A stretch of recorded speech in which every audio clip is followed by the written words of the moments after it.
China promises African nations $50 billion in loans and funding at a summit of leaders in Beijing. It underlines the country's position as the continent's #1 investor.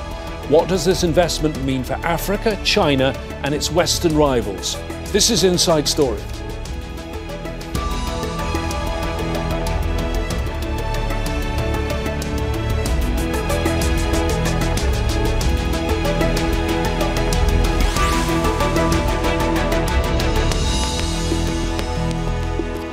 Hello there, I'm James Bays. Trips abroad usually mean expenditure for most of us, but African leaders will be coming home from a summit in Beijing with pledges of more than $50 billion in loans and funding from their Chinese hosts. More than 50 African nations are at the Forum on China-Africa Cooperation Summit, with the pledges underlining China's position as Africa's top investor to the detriment of the US and former European colonial powers. China says its investment will create 1 million jobs and fund a wide range of infrastructure and other projects. But that debt comes at a cost too, with some countries anxious to restructure repayments from previous funding. So what's in this for both sides, and what does such huge investment mean for African states' political relationships with China and also for Western competitors like the US? We'll discuss all of this with our panel of guests in a moment. But first, this report from Sarah Karat. A taste of what's on offer from Beijing for leaders from across Africa. And a show of China's influence that's spreading across the continent. African leaders joined Chinese President Xi Jinping at a forum to discuss everything from investment to trade, education, military support and infrastructure development. And with China being Africa's largest trading partner and creditor in recent years, it was an opportunity for Jinping to declare what he called a new era. Over the next 3 years, the Chinese government is willing to provide financial support amounting to $50 billion to Africa. Looking to the future, I propose raising China's bilateral relations with all African countries that have diplomatic ties to the level of strategic relationships. Xi said relations between China and Africa are in their best period in history and separately pledged another $280 million in military and food aid. But collectively, nations on the continent already owe China billions of dollars, and Beijing has been accused of luring governments into taking out huge loans to build infrastructure projects that don't always benefit local people. For many African states, debt relief is an urgent imperative to give debtor countries' economies a vital economic breathing space. Chinese investment has also been opposed by many African people who say it leads to projects that damage their health and their environments. But African leaders support China's funding, and she's promised to create 1 million new jobs. We are driven by a desire to achieve shared prosperity while recognizing our individual developmental aspirations. China has been Africa's largest trading partner for 15 years, and the summit comes as Western countries are imposing heavy tariffs on Chinese imports. Critics say Beijing is engaging in a modern form of colonialism, but China insists it's an advocate for the global south and an opportunity to be an alternative trading partner to countries like the US. Sarah Khairat, Al Jazeera for Inside Story. Well, let's bring in our guests to discuss all this for today's Inside Story. In Beijing, Ryder is the CEO of Development Reimagined, an independent development consultancy. She's also a former diplomat and economist. In Cape Town, Sanusha Naidu is a senior research associate at the Institute for Global Dialogue and has written 2 volumes on Africa-China relations. And also in Beijing, Einar Tangen is a senior fellow at the Taihe Institute. Thank you, all of you, for joining us on today's programme. If I can start with you, Sanusha, you are there in South Africa. You are watching the events where our other 2 panellists are in Beijing. Give us an idea of how people are viewing this, the temperature right now of the China-Africa relationship from your viewpoint. I think it's very upbeat from a political, economic perspective, particularly from government. very much about the positive kind of engagement that this FOCAC brings both to South Africa at a bilateral level as well as the continental kind of engagement. President Ramaphosa has announced that he sees this relationship flourishing, talked about the 8 agreements that were signed as part of the bilateral.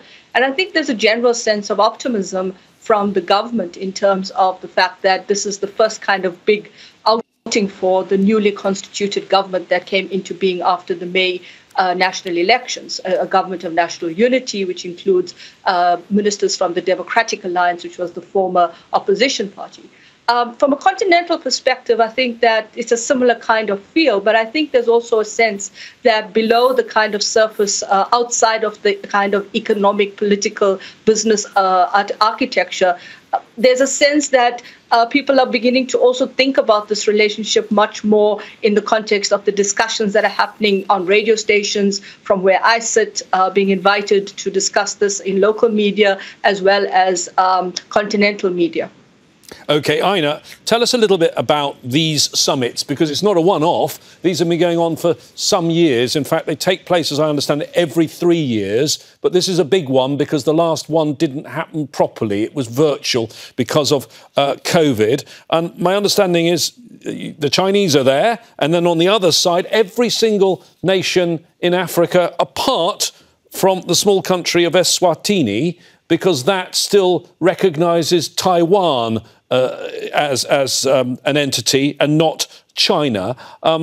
Tell us about these summits and how important they are. Well, to put it in context, these began in 2000. So 2001, China is joining the WTO. So this is prior to China's rapid economic rise. And the closeness felt with Africa was due to the fact that Africa had supported China in the UN and also in its struggles to be independent, and vice versa. China had been very active in promoting independence for many of the African countries who are seeking, including South Africa. So you go from that point. China has taken on a position where they started off as a minor trade player, and today they are the largest trade player with Africa. It is unbalanced, but they are trying to capitalize on the fact that this has been a long, slow, steady upward journey. Over 10 years between Belt and Road Initiative and these summits, where the last 2 summits they gave away $60 billion or pledged $60 billion, has really made a huge difference in Africa in terms of interconnectivity. And China wants to put this and says, look, this should be the basis of all future relations, that it's based on security, development, and respect. Hannah, when I'm not sitting in this chair, my other job for Al Jazeera is covering global diplomacy. So I spend a lot of time going to summits, and you see the banquets, you see the ceremonies, you see some pomp. But lots of summits don't have anything concrete coming out of them. But this already, we've had some pretty big announcements. How significant do you think what we've heard is?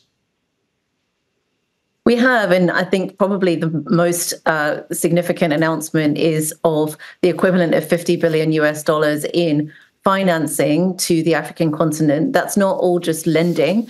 10 billion of that is foreign direct investment, which was certainly a key ask from African countries. But the lending also matters. This is an area that China has really stood out for African countries in terms of infrastructure finance. And I think the overall feeling is that what this summit suggests is that China's back, China's ready. The COVID pandemic did create some challenges, especially in terms of creating a pipeline of good infrastructure projects to invest into. But China's saying, look, even if we have some economic issues, we still see an interest in Africa. And perhaps our interest is even stronger now in the African continent. You even see that through the upgrading of political ties with African countries. So it's a really, I think, as Sanusha put it, upbeat. OK, Einar, as we have heard, some very bold announcements have come out of Beijing in recent hours. There are some who watch these summits, and as you say, they've been going on for 20 years now, who say there is a bit of a lack of transparency about whether things that are announced at these summits are ever actually achieved. Is that a fair criticism? Does there need to be more transparency? Well, the transparency is in the planning that goes into these announcements. This is not like America, where they dream it up on the back of a napkin.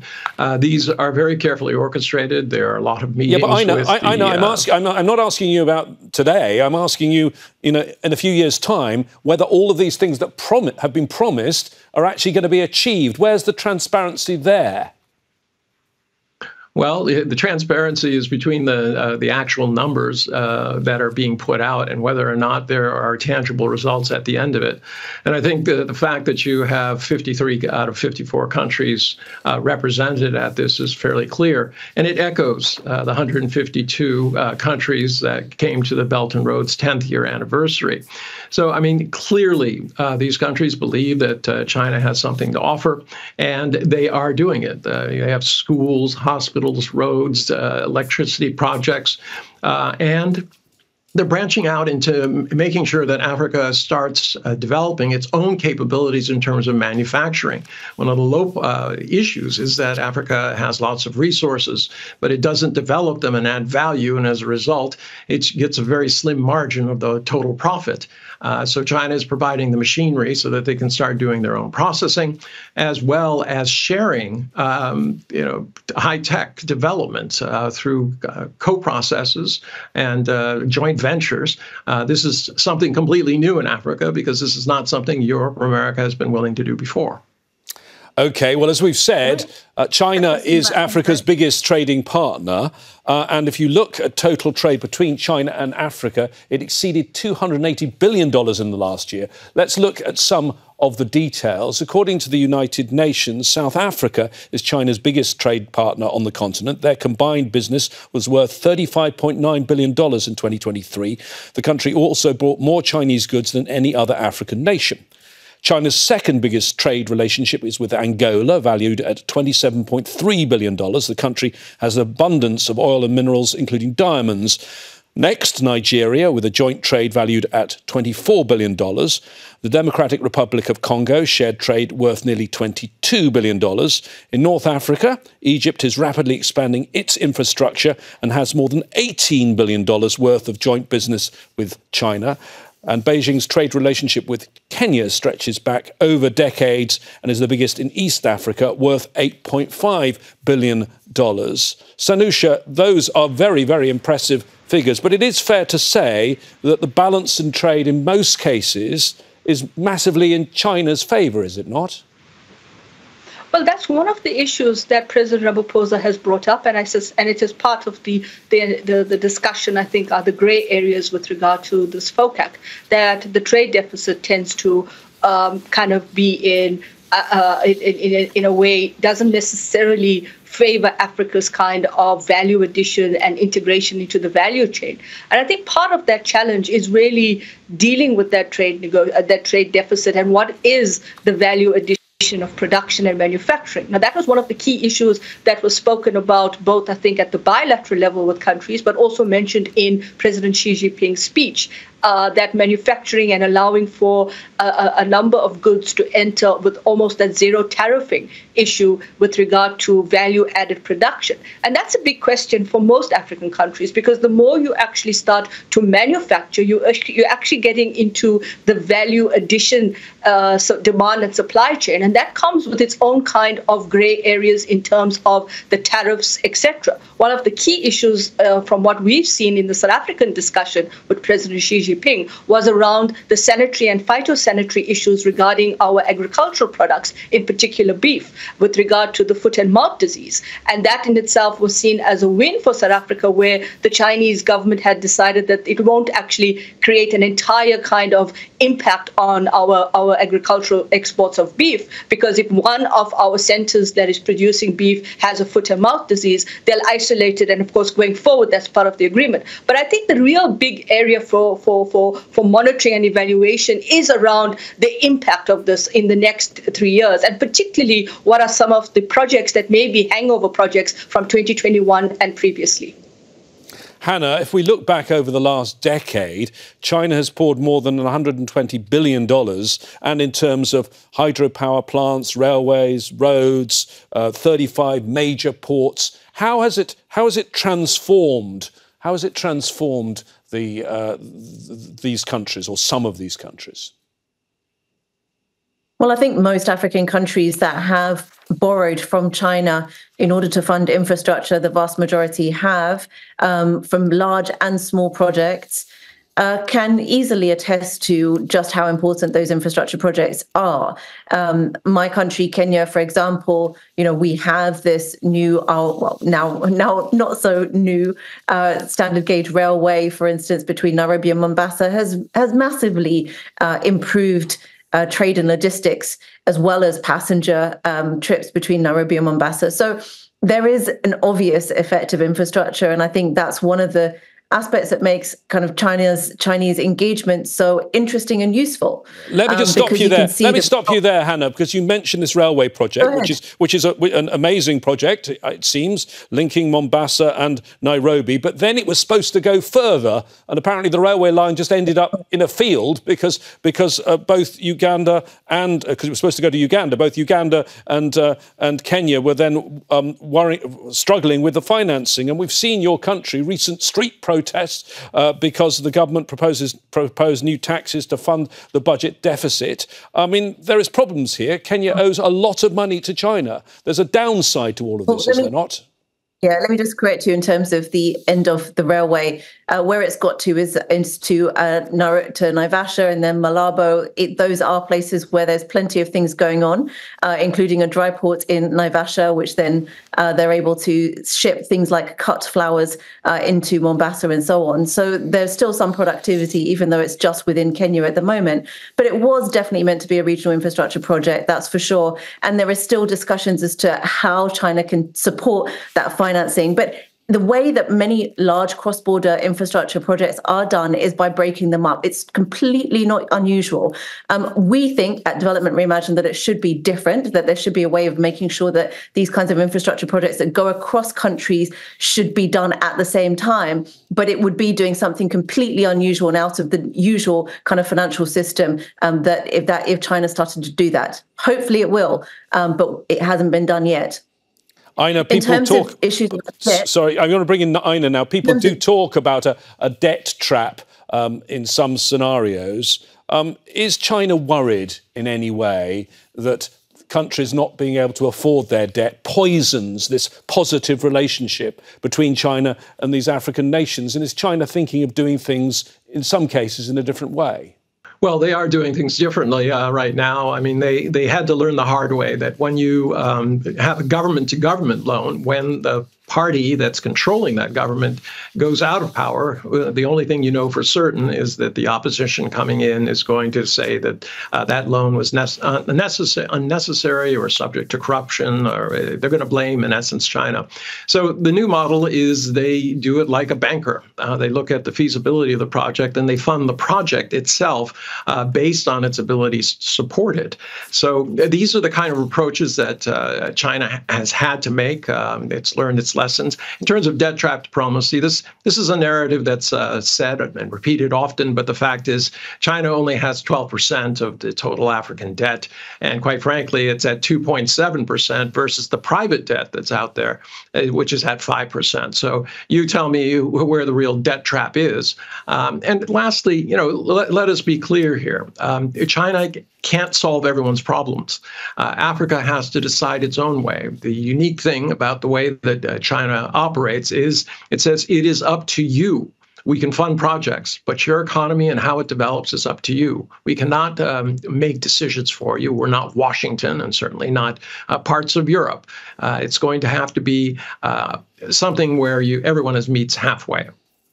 Sanusha, when European countries first colonised African nations, a large part of it was about plunder, about getting hold of the rich national resources. Isn't that partly the case of what China's doing here? It wants to get hold of some of these mineral resources, things like lithium, cobalt, manganese, nickel, those sorts of things. I mean, is that part of it?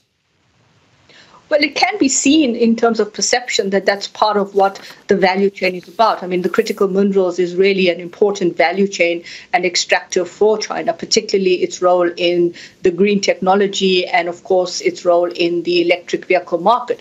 But what China has also done, and I've seen this in South Africa, is that it's made affordability and access to affordability to those kinds of goods that have that kind of impact with regard to the electric vehicle market. Just in August, our car sales showed that China's vehicles have actually been most popular in South Africa. Now, again, I think that's part of the way in which we need to start thinking about what the value chain is in Africa in terms of production at source. What we mean there is actually being able to beneficiate, produce our raw materials into higher grade products, and whether or not that is how we need to do it and how we need to negotiate on those processes around the critical mineral value chain. And I think we can't ignore the fact that we do hold in Africa quite a large level of deposits, whether it's the cobalt, the lithium, whatever. But these are important because it actually brings back the question of how do you negotiate your relationship with China?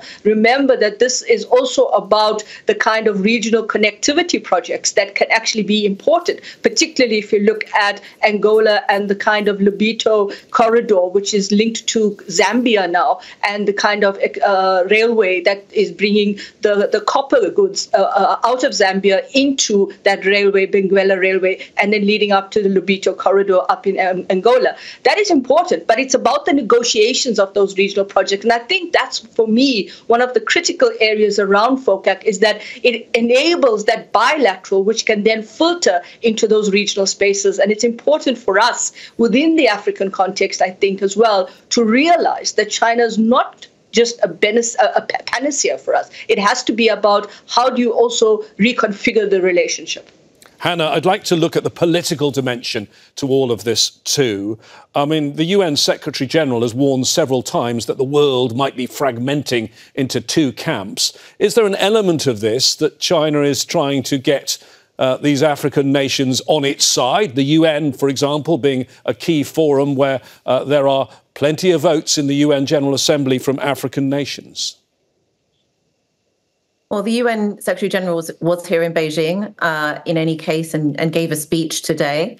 However, I think what we also see in lots of the documents that have come out is a big emphasis on global south.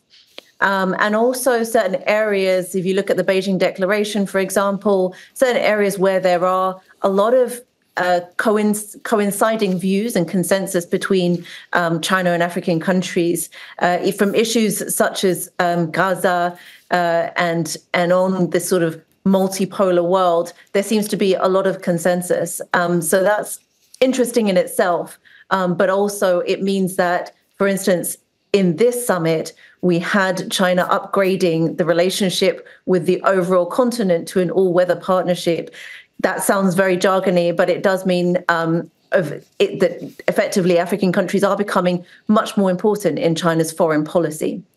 OK, Sanusha, we had a mention there of Gaza. Your country took out the International Court of Justice case against Israel. There's real unease, and I've spent time in New York in the UN General Assembly among some African nations with regard to the way that the world looked at Russia's invasion of Ukraine and the way Western nations put a great deal of pressure on African nations to support Ukraine, and then what they see as double standards on Gaza. Do you think that political dimension there helps China in wooing African countries? Do you think Gaza and Ukraine have had a role in this?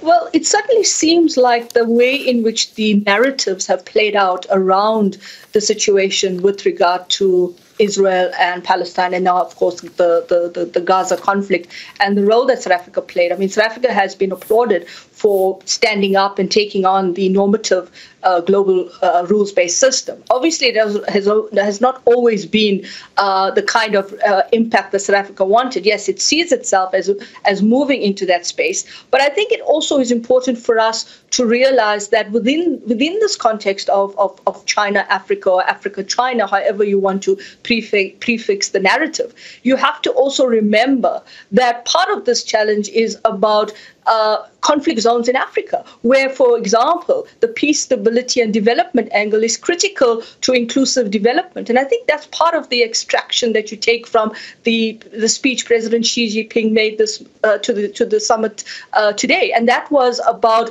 the pivotal role that peace and development has to the African continent and the role that can be underpinned in there. But it's also about understanding that these conflicts in Africa are and they are intra. So they're within the state and they have regional spillover effects. Look at Sudan, look at Chad, look at parts of what's happening in the Sahel. I think these are because of the question around how do you define your economic statecraft, particularly around economic development and inclusion. And I suspect part of this is also about what's going to come in terms of the UN system, what's going to come in terms of the Summit of the Future in later this month, and of course the way in which the Agenda 2030 is fashioned. So these are some of the dynamics I think do play out. But I think there's also let me bring in Einar at the end, because we heard President Xi being mentioned there. He gave a speech. Of course, he's been running his country for more than a decade, longer than any US president gets. But he's been to Africa 5 times.